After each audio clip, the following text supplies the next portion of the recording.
No dia 3 de março de 1996, eu cheguei para trabalhar às 6 da manhã em Guarulhos. Eu ia assumir o posto de comando na Transbrasil, que era um troubleshooter. E o troubleshooter que estava saindo me falou assim: o avião dos Mamonas Assassinas caiu ali na Cantareira. Eu nem era muito fã da banda, mas aquele frio na barriga que acontece em qualquer acidente aéreo apareceu. Hoje tem um Senta que lá vem história especial.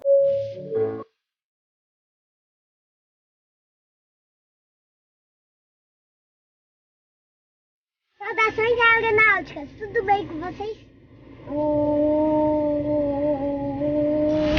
Amanhã faz 22 anos que aconteceu o acidente com o Learjet de um táxi aéreo que transportava a banda de maior sucesso do Brasil nos meados dos anos 90. Uma série de erros que foram analisados e documentados pelo CENIPA produziram um relatório final gigante. Esse relatório não está mais acessível para consulta pública. Por algum motivo, todos os relatórios anteriores a 2008 não estão mais disponíveis no site do CENIPA. Acho que é porque eles trocaram o banco de dados, eu sei que não está mais acessível. Em contraste com o site do NTSB americano, né, que você acha relatórios até dos anos 60, aliás, até antes disso. Mas vamos relembrar o que aconteceu naquela noite e os fatores que contribuíram para o acidente baseados no relatório resumido. O táxi aéreo Madrid usava o Learjet 25D. O Lear da série 20 ele foi desenvolvido baseado em um avião de ataque ao solo chamado FFA-P-16. Por ter essa origem de guerra, o Learjet era um avião muito arisco e tinha uma alta performance, com um cockpit que também não era lá muito essas coisas, não era ergométrico, a visibilidade não era muito boa por causa do painel, ou seja, não era lá essas maravilhas.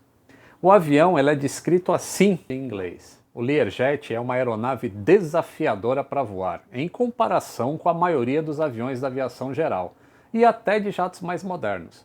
A carga de trabalho dos pilotos é alta, e a velocidade de aproximação, pouso e decolagem são maiores que a média dos aviões civis.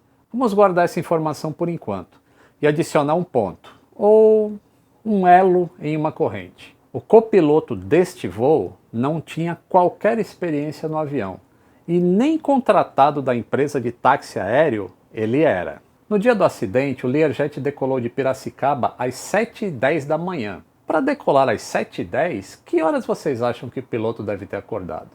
Esse é um fato importante que vai se somar nessa cadeia de eventos que culminaram com o acidente. O avião pousou em Guarulhos por volta de 7h30 da manhã. Eles iam pegar a banda e iam decolar às 3 da tarde para Brasília. Mas só decolou mesmo às 20h05, porque teve diversos atrasos.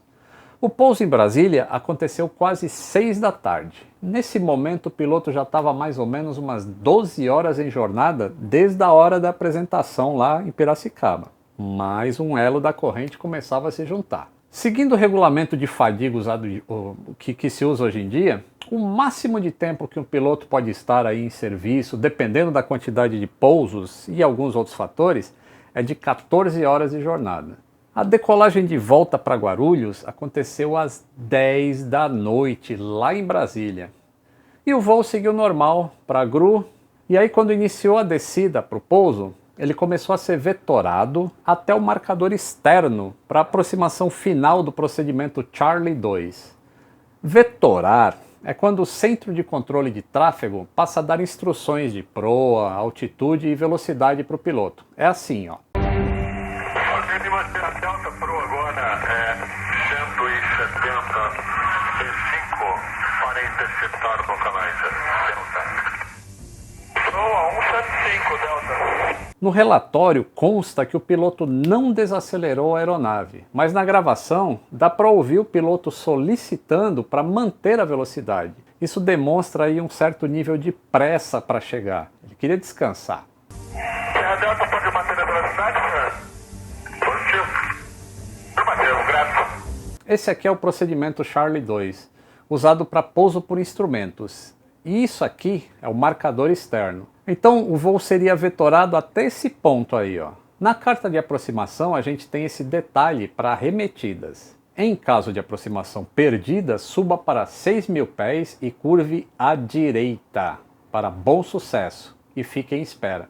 Esse tipo de informação seria seguido caso não houvesse uma interação com a torre ou o controle. E é o procedimento padrão em Guarulhos. Se faz curva para a direita nas arremetidas da pista 09 e não para a esquerda, que é o procedimento padrão para pousos visuais em outros aeroportos. Este é mais um elo na corrente do acidente.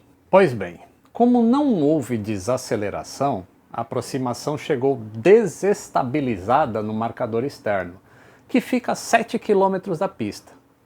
Neste ponto, ocorre a transferência do controle de aproximação para a torre do aeroporto de Guarulhos. As imagens de radar e a investigação mostraram que o avião estava fora da velocidade. Ele não alinhou com o ILS, que eu já expliquei nesse vídeo aqui, ó. Não estava em configuração de pouso, nem os flaps, nem o trem de pouso abaixado, e não estava na rampa de descida. Lembra que eu falei da carga excessiva de trabalho do Learjet nas aproximações? Imagine então um piloto já cansado cuidando de tudo isso sem um copiloto treinado para ajudar. Mais um elo da corrente. O avião seguiu desalinhado, ele estava à esquerda da pista. Olhando esse desenho aí, ele deveria estar nessa linha preta, só que ele estava em algum lugar à esquerda disso. A velocidade era de 205 nós. Muito rápido para uma aproximação, e também estava com a altitude errada, cerca de 650 pés acima do que era para estar em relação à carta. Mais um elo da corrente se fechava. Agora imagina o piloto tentando estabilizar essa aproximação em um avião que já tem uma alta carga de trabalho em condições normais. Isso até pode explicar por que a torre de Guarulhos só foi contactada 7 segundos depois que houve a transferência do controle. E quando o avião se comunicou, já foi para falar que estava arremetendo. Delta arremetendo, senhor. Sim, para a torre Guarulhos. Delta arremetendo, senhor. Até aí tudo bem, né? Se a aproximação não tá legal, o certo é arremeter. Só que quando houve a comunicação de arremetida, o avião já estava fazendo praticamente a curva para a esquerda. Quando ele informa isso, a torre orienta que eles chamem o controle novamente, em outra frequência. E aí o piloto informa que estava em condições visuais e pediu curva para a esquerda, que ele já estava fazendo, para ingressar na perna do vento. Perna do vento na aviação é a direção contrária do sentido de pouso. E quando ele manteve essa curva para a esquerda, o relatório informa que isso levou o controlador da torre a acreditar que o cara ia fazer um 270 para o setor sul do aeroporto. Delta arremetendo, senhor. Sim, para a torre Guarulhos. Guarulhos, Delta arremetendo, senhor. Cliente Lima Serra Delta, chame o controle 119,8. Afirmativo. A possibilidade, estamos em condições visuais, curva à esquerda, interceptará do vento.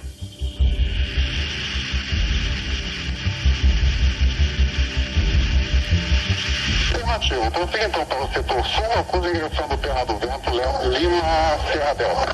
E a partir daí, uma série de erros de comunicação aconteceram entre o piloto e o controlador. Mais um elo na corrente. Na aviação, tem uma grande preocupação com a comunicação efetiva, que é uma comunicação que ela acontece de verdade. Por isso que quando a torre emite uma instrução para um piloto, o piloto tem que cotejar para a torre saber se a instrução foi bem entendida. E ao mesmo tempo a torre tem a chance de perceber se falou alguma coisa errada. Nesse caso, a torre fala setor sul. O Learjet responde setor norte. E não tem uma correção depois disso, nem por parte da torre, nem por parte do piloto. Afirmativo. Prossiga então para o setor sul, com direção do perna do vento, Lima Serra Delta. Motivo setor norte. Mais um elo da corrente se fechava. Durante a arremetida, a aeronave sobrevoou a torre de Guarulhos e saiu do campo de visão do controlador. E como o piloto do Learjet indicou que estava em condições visuais, ele chama para si, né? Ele chama para ele mesmo a responsabilidade de manter o afastamento de outros aviões e do terreno. Isso são condições visuais. Só que, como o Learjet estava muito veloz, o raio da curva, que deveria ser curto, acabou sendo maior do que o previsto e aí afastou o avião do aeroporto e aproximou da Serra da Cantareira. Mais um elo da corrente. Daí o controle de aproximação, que fica em São Paulo, em Congonhas, percebe que o Learjet não pousou. E aí ele coordena com a Torre de Guarulhos, liga para a Torre de Guarulhos e pede a transferência do Learjet de novo para eles, porque eles estão preocupados que tem outros 2 aviões de passageiros que estavam se aproximando de Guarulhos. A transferência ocorre e o controle pergunta quais as condições de voo. A resposta do Learjet: condições visuais e que estão na base e alongando. Lima, Serra Delta, Torre Guarulhos, câmbio. Confira, senhor, pode ir na base? Chame da presente posição o controle São Paulo, 119,8. Temos 2 aeronaves em aproximação. Chama aquele controle para o encaixe na aproximação pouso aeronave. Pode ir, senhor. A base seria o ponto de virar, fazer a curva para seguir em direção à pista de pouso. E aí era só fazer mais uma curva e já estava na final. Só que o controle pede para que ele continue na perna do vento, por causa dos 2 tráfegos que estão vindo para pouso. Serra Delta, São Paulo, quais são as condições de voo? Visual no setor, senhor, estamos na base, alongando aqui. Quem mantém a perna do vento, quem mantém a perna do vento, que eu tenho o tráfego que está à sua esquerda na posição de 10 horas agora. Tem aproximação instrumento. Que bateu, né?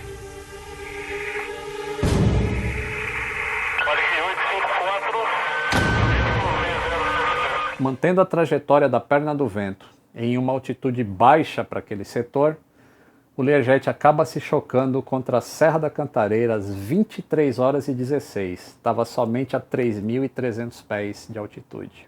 O Learjet não era equipado com o sistema de GPWS que informaria a proximidade com o terreno. Mais um elo da corrente. Olha essa imagem de quando a informação some do radar e a voz do controlador agora fica bem diferente.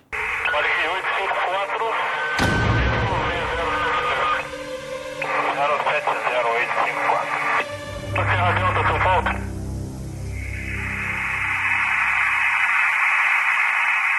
Serra Delta, São Paulo.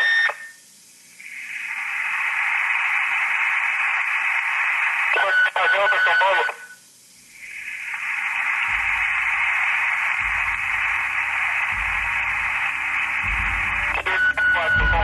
Prossiga. Foi chamada por Lima Serra Delta, por favor. Lima Serra Delta, Varig 854. Lima Serra Delta, Varig 854, câmbio. Negativo, São Paulo.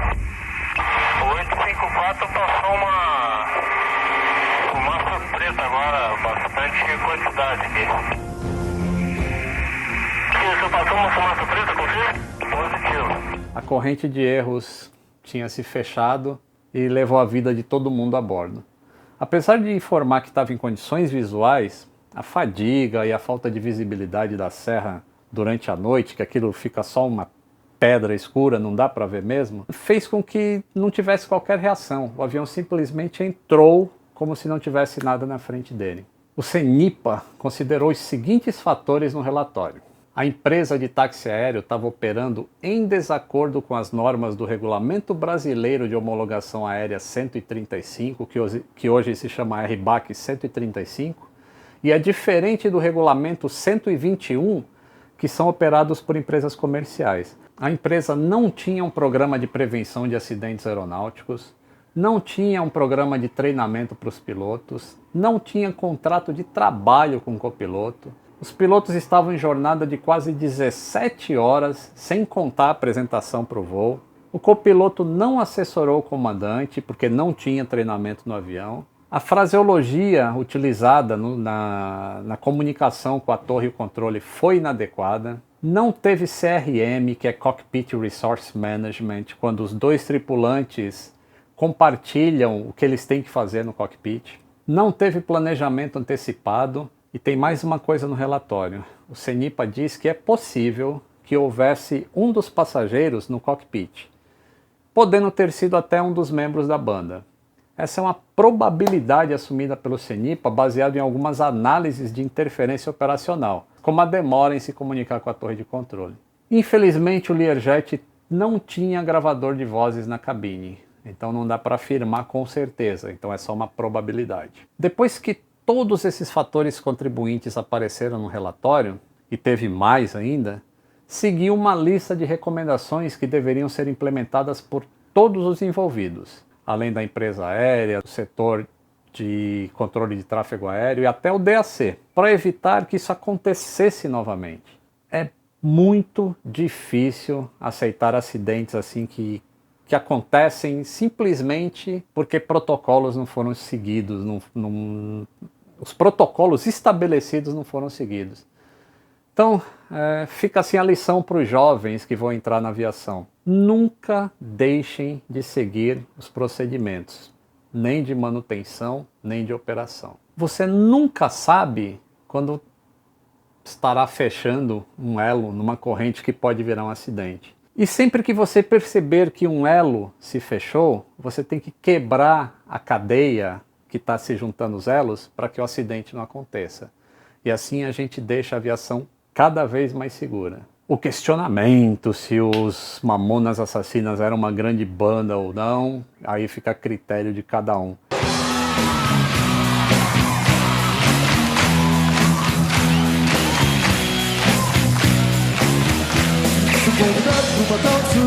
Particularmente, eles eram provavelmente o início da zoeira que toma conta de tudo hoje. Só que tinha uma diferença, eles tinham um talento fantástico e eram excelentes músicos. Tá legal? Espero que vocês tenham gostado aí da história do acidente. Um grande abraço e até o próximo vídeo.